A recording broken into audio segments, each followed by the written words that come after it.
আসসালামু আলাইকুম। 2026 সালের মেডিকেল পরীক্ষার্থীরা, তোমাদের সামনে কিছুদিন পরেই মেডিকেল পরীক্ষা হতে হবে। আসসালামু আলাইকুম। 2026 সালের মেডিকেল পরীক্ষার্থীরা, তোমাদের কিছুদিন পরেই মেডিকেল পরীক্ষা অনুষ্ঠিত হবে। তো তোমরা সর্বপ্রথম যে কাজগুলো করবা এখন, সেটা হচ্ছে মেডিকেল পরীক্ষার কোশ্চেনগুলো একটু অ্যানালাইসিস করবা। তো অ্যানালাইসিসের মাধ্যমে দেখবা যে কিরকম কি কোশ্চেন আসে, কিরকম কি কোশ্চেন তোমাদের ক্ষেত্রে আসতে পারে, কোন টপিকগুলো ভালো, গুরুত্বপূর্ণ, কোন টপিকগুলো ভালোভাবে পড়তে হবে, এইগুলো একটু তোমরা বিগত বছরের কোশ্চেনগুলো নিশ্চয়ই দেখবা। প্রত্যেকটি পরীক্ষার ক্ষেত্রেই, অর্থাৎ অ্যাডমিশনের ক্ষেত্রেই তোমাকে বিগত বছরের কোশ্চেন অবশ্যই সলভ করা উচিত। তো আমরা সেই ধারাবাহিকতায় মেডিকেল পরীক্ষার কোশ্চেন অ্যানালাইসিস প্রত্যেকটি সাবজেক্টের আলাদা আলাদা করে আমরা ভিডিও দেওয়ার চেষ্টা করব। তো আজকে আমরা 2020-21 শিক্ষাবর্ষে মেডিকেল ভর্তি পরীক্ষায় পদার্থবিজ্ঞানে যে 20টি কোশ্চেন এসেছিল, আমরা সবগুলোর সমাধান করব, তোমরা একটু দেখে নিতে পারো। ওকে, প্রথম কোশ্চেন দেখো, এখানে ছিল যদি কোনো বস্তু ভূমি থেকে উপরে তোলা হয়, অর্থাৎ মনে করো একটা বস্তু নিচে আছে, তো এখন এটাকে কি করছে, ভূমি থেকে উপরে তুলছে। তো এই বস্তুটাকে যখন ভূমি থেকে উপরে উঠাবে তখন কি হবে, অভিকর্ষ ত্বরণ বিপরীত দিকে কাজ করবে। তো এই অভিকর্ষ ত্বরণ বিপরীত দিকে বিরুদ্ধে কাজ করবে, সেটা হচ্ছে কি, এটা হচ্ছে এখন বলা হয়েছে কোন শক্তির বিপরীতে কাজ করবে। তাহলে সেই ক্ষেত্রে এটা হবে কি, মধ্য আকর্ষণ শক্তি বা অভিকর্ষ। দেখো এখানে আমরা সংক্ষিপ্ত আকারে ব্যাখ্যা দিয়ে দিছি, তোমরা এটা অবশ্য দেখবা, কারণ এই রিলেটেড কোশ্চেন থাকতে পারে। দেন তারপরে দেখো, একটি সাধারণ সুরেলা দোলনের জন্য কৌণিক স্থান বিচ্যুতি নিচের কোনটির ক্ষেত্রে বেশি হতে পারে না। অবশ্যই তোমাদের মেডিকেল কোশ্চেন এরকম থাকে, নিচের কোনটি নয় বা নিচের কোনটি সঠিক নয়, এই লাস্টে যে না থাকে এটা অনেকেই খেয়াল করে না। অবশ্যই তোমরা এটা খেয়াল করবে। তাহলে এখানে বলা হয়েছে যে কৌণিক স্থানচ্যুতি নিচের কোনটি হতে বেশি হতে পারে না, অর্থাৎ এটা সরল দোলনের ক্ষেত্রে দেখবা এইখান থেকে এরকম ঝোলানো থাকে একটা বস্তু। তো এই যে কৌণিক সরণ, এইটা কত, অর্থাৎ এই থিটাটা 4 ডিগ্রি থেকে বেশি হতে পারে না। তাহলে এটার অ্যান্সার হবে কত, 4। দেন তারপরে দেখো বলা হয়েছে যে নিউটন তারকা সংকুচিত হয়ে কি হয়। নিউটন তারকা সংকুচিত হয়ে এটি ব্ল্যাক হোলের সৃষ্টি করে বা কৃষ্ণ গহ্বর। এটা অতিরিক্ত ভরের নিউটন তারকা নিজ মহাকর্ষণীয় সংকোচনের মারাত্মক ঘনত্ব কি করে, ফলে অর্জন করে আর কি, মারাত্মক ঘনত্ব। দেন তারপরে কি হয়, এটা ব্ল্যাক হোল বা কৃষ্ণ গহ্বরে পরিণত হয়ে যায়। এটা তোমাদের দ্বিতীয় অধ্যায়ের সর্বশেষ অধ্যায়ের কোশ্চেন ছিল। দেন তারপরে বলা হয়েছে 100 ডিগ্রি সেলসিয়াস এ পানির বাষ্প চাপের হয় কত। তো এটা তোমাদের মূলত বাষ্প চাপ চেয়েছে, অর্থাৎ চাপের মান চেয়েছে। তো এটা হবে কত, 760 মিলিমিটার, অর্থাৎ মিলিমিটার মার্কারি। তো এটা এখানে তোমাদের মিলিমিটার না দিয়ে অনেক সময় সেন্টিমিটারে দিতে পারে। তো সেন্টিমিটার হলে তখন কত হবে, সেন্টিমিটার হলে তখন হবে 76 সেন্টিমিটার মার্কারি। এখানে দেখো তোমাদের আমরা লিখে দিছি 100 ডিগ্রি সেলসিয়াস তাপমাত্রা হলো পানির স্বাভাবিক স্ফুটনাঙ্ক, সেখানে পানির বাষ্পীয় চাপ প্রমাণ বাষ্পীয় চাপের কি হবে, সমান হবে। এবং 1 atm সমান কত আমরা জানি, 760 মিলিমিটার মার্কারি পারদ, অথবা কি হবে, 76 সেন্টিমিটার মার্কারি পারদ। অবশ্যই এটাও মনে রাখবা। দেন তারপরে বলা হয়েছে যে আলোর গতিতে চলমান কণার ভর কত। এখন এটা তোমাদের যেটা আছে, আইনস্টাইনের আপেক্ষিক তত্ত্ব অনুসারে আমরা জানি এম, অর্থাৎ M is equal to M naught divided by কত, 1 - v² / c²। তো এখানে এই যে বেগটা আছে অর্থাৎ ভিটা, এটা যদি কি হয়, সি সমান হয়ে যায়, অর্থাৎ একটা বস্তুকে তুমি কি করছো, আলোর বেগে ছুড়ে পাঠায় দিছো, তাহলে কি হবে, ভি আর সি সমান হয়ে যাবে। দেন সি সি এখান থেকে কেটে যাবে, 1 হবে, 1 - 1 0। তাহলে আলটিমেটলি m0/0 সামথিং/0 মানে কত, অসীম। তাহলে সেই ক্ষেত্রে, অর্থাৎ কোন একটা বস্তুকে যদি কি করি আমরা, আলোর বেগে চলে, তাহলে সেই ক্ষেত্রে তার ভর হয়ে যাবে কত, অসীম হয়ে যাবে। খুবই গুরুত্বপূর্ণ। এখানে আরো দুইটা কোশ্চেন আছে, সময় এবং দৈর্ঘ্যের ক্ষেত্রে কখন দৈর্ঘ্য শূন্য হবে, অর্থাৎ আলোর বেগে যখন চলবে তখন তার দৈর্ঘ্য সমান শূন্য হবে। তোমরা অবশ্যই এগুলো একটু দেখে নিবা, কারণ এই রিলেটেড কোশ্চেনই তোমাদের সেম সেম ক্যাটাগরিতে থাকবে। দেন তারপরে বলা হয়েছে শিশিরাঙ্ক বলতে কি বোঝায়। শিশিরাঙ্ক বলতে মূলত বোঝায় তাপমাত্রা, অর্থাৎ যে নির্দিষ্ট তাপমাত্রায় কি হয়, বায়ু তার ভেতরে জলীয় বাষ্প দ্বারা কি হয়, সম্পৃক্ত হয়, সেটাই হচ্ছে গিয়ে শিশিরাঙ্ক। দেন তারপরে বলা হয়েছে 2 কেজি ভরের একটি বস্তু 10 মিটার উঁচু ভূমি থেকে উপর থেকে পড়লে ভূমি স্পর্শ করার পূর্ব মুহূর্তে গতিশক্তি কত হবে? তো এখানে যে কোশ্চেনটা সেটা হচ্ছে তোমাদের বিভব শক্তি গতিশক্তির ওখান থেকে।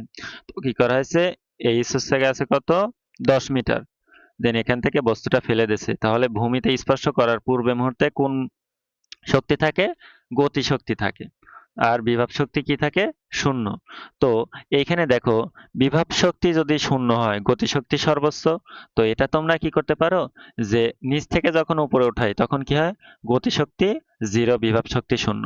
তো এইখানে যে মোট শক্তি, এখানে মোট শক্তি কি সেম, তাহলে তোমরা ভি স্কয়ার যদি না বের করতে পারো তাহলে ডিরেক্ট কি করবা, বিভব শক্তিটা বের করবা, এম জি এইচ। তাহলে এম এর মান কত আছে এখানে? এম এর মান আছে 2, আর 9.8 জি এর মান অবশ্যই মুখস্থ রাখবা, এইচ আছে 10 মিটার। তাহলে এখান থেকে দেখো আমরা 9.8 এটাকে আমরা ভগ্নাংশ আকারে, যেহেতু তোমাদের ক্যালকুলেটর নেই, নিচে দিতে পারি।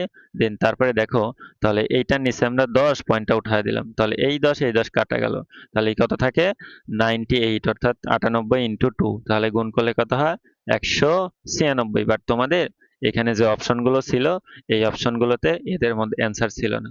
তবে হয়তো তোমাদের অ্যান্সারটা এটা গ্রহণযোগ্য করতে পারে, বাট তারপরেও এখানে সঠিক অপশন ছিল না, তো এটার ব্ল্যাঙ্ক রাখতে হবে। দেন তারপরে দেখো বলা হয়েছে 10 কেজি ভরের একটি বস্তু 12 মিটার/সেকেন্ড বেগে চলে, অর্থাৎ গতিবেগ নির্ণয় করো। গতিবেগ মানে কি? ভরবেগ। ভরবেগের সূত্র কি আমরা জানি? P is equal to M V. তাহলে এম আছে 10, ভি আছে কত 12, তাহলে কত হবে 120। দেখো এখানেও কোনো ক্যালকুলেটর লাগবে না। তোমাদের মেডিকেলে যে কোশ্চেনগুলো থাকবে ম্যাথমেটিক্যাল, এই ম্যাথমেটিক্যালের ক্ষেত্রে দেখবে যে তোমার ক্যালকুলেটর লাগবে না, খুব সহজেই অ্যান্সার তোমরা হাতেই অর্থাৎ ক্যালকুলেশন করতে পারবা। দেন দেখো এখান থেকে তোমরা অবশ্যই গতিবেগ অর্থাৎ ভরবেগের ক্ষেত্রে এটার মাত্রা একক অবশ্যই মুখস্থ রাখবা। অনেক সময় দেখবা এখানে 120 দিয়ে কেজি মিটার পার সেকেন্ড না দিয়ে তোমার হয়তো গ্রাম পার সেন্টিমিটার বা এরকম অন্য কোনো একটা এককে দিয়ে দিতে পারে, অবশ্যই এককের দিকে খেয়াল রাখতে হবে। দেন তারপরে আসো বস্তুর ভর, বস্তুর কোন বৈশিষ্ট্যটি পাইরোমিটার ব্যবহৃত হয়? যখন অনেক টেম্পারেচার অর্থাৎ উচ্চ তাপমাত্রার সৃষ্টি হয় তখন হচ্ছে গিয়ে তোমার বিকিরণ বৈশিষ্ট্য, অর্থাৎ এই পাইরোমিটার মূলত উচ্চ তাপমাত্রায় কাজ করে, তখন কি হয়, বিকিরণ বৈশিষ্ট্যতে ব্যবহৃত হয়। এই যে পাইরোমিটার উৎস বস্তু থেকে নিশ্চিত তাপ বিকিরণ নীতি এর উপর ভিত্তি করে কাজ করে। একটি বস্তুর ভর কত? 75 কেজি। তো এখন বলা হয়েছে চাঁদে বস্তুর ভর কত? তো নিউটনিয়ান বলবিদ্যা অনুসারে তোমার বস্তুর ভরের কোনো পরিবর্তন হয় না, তাহলে সেই ক্ষেত্রে কি করবা, চাঁদে নিয়ে গেছে, তাহলে সেম ভরই থাকবে কত, 75 কেজি। দেন তারপরে বলা হয়েছে কোন রশ্মির সর্বাধিক অনুপ্রবেশ ক্ষমতা বেশি, অর্থাৎ এখানে তোমাদের রশ্মিগুলো দিয়ে দিয়েছে এক্স রে, বিটা, আলফা এবং গামা। তো এইখান থেকে কোনটা সবচেয়ে বেশি কি হবে, ভেদন ক্ষমতা অনেক বেশি। যার তরঙ্গ দৈর্ঘ্য কম তার কি হয়, অনেক ভেদন ক্ষমতা। আমরা জানি কি, is equal to hc divided by lambda. তো ল্যামডা যেহেতু কি আছে, শক্তির ব্যস্ত আনুপাতিক, তাহলে কি হবে, যার ল্যামডা কম তার ক্ষেত্রে অনুপ্রবেশ অনেক বেশি হবে, অর্থাৎ শক্তি বেশি হবে। তো এই ক্ষেত্রে দেখো গামা, এটার তরঙ্গদৈর্ঘ্য অনেক কম, অর্থাৎ ক্ষুদ্র থাকায় এর কি হবে, অনুপ্রবেশ ক্ষমতা অনেক বেশি থাকবে, অর্থাৎ অ্যান্সার হবে কোনটা, গামা। তো আলফা এটার অনেক কম, আলফা থেকে আবার বিটা একটু বেশি। দেন তারপরে আসো, স্থির তাপমাত্রার ক্ষেত্রে সমস্ত গ্যাসের অণুগুলির জন্য পাইরোমিটার ধ্রুবক, অর্থাৎ কোন পাইরোমিটারটি ধ্রুবক? তো আমরা যেহেতু এখানে দেখো বলছে তাপমাত্রা, তো এখানে যে অপশনগুলো আছে, তো এই অপশনগুলোর মধ্যে থেকে আমরা গতিশক্তির সূত্র জানি 3/2 NRT। তো এখানে দেখো এই টেম্পারেচার অর্থাৎ যদি কনস্ট্যান্ট থাকে তাহলে কি হবে, কারণ এইগুলো 3/2 NRT এটা কি কনস্ট্যান্ট, তাহলে এই যে টিটা যদি কনস্ট্যান্ট রাখি তাহলে সেই ক্ষেত্রে কি হবে, গতি অর্থাৎ স্থির তাপমাত্রা মানে টেম্পারেচার যদি স্থির রাখো তাহলে কি হবে, এই গতি শক্তি এটাও কি থাকবে, এই প্যারামিটারটাও ধ্রুব থাকবে, অর্থাৎ কে ইজ প্রপোর্শনাল টি। দেন তারপরে বলা হয়েছে বল ও স্থানচ্যুতির মধ্যবর্তী কোণ কত ডিগ্রি আছে, 0 ডিগ্রি। দেন কাজের পরিমাণ কত হবে? তো আমরা জানি কাজের সূত্র কি, W equal to F S cos theta. তো এখানে দেখো থিটার মান কত আছে, 0। তাহলে cos 0 ডিগ্রির মান কত 1, তাহলে পরে কত হয় fs, অর্থাৎ এখানে কি পাবা ম্যাক্সিমাম কাজ পাবা অর্থাৎ সর্বোচ্চ।